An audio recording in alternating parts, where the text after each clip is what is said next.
All right, the next trick is Makin Da Zines, or Seth P. Makin Da Zines into back for the girls, which is a classic Drew Tetz trick with a classic Drew Tetz name.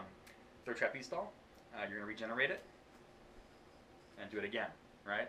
But you have to kind of pay attention to the specifics here. It's a little bit harder than it looks.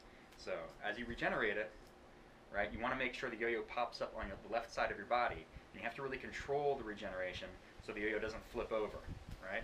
It's basically a planet hop, right? And you can do this all day as long as you can control it, right?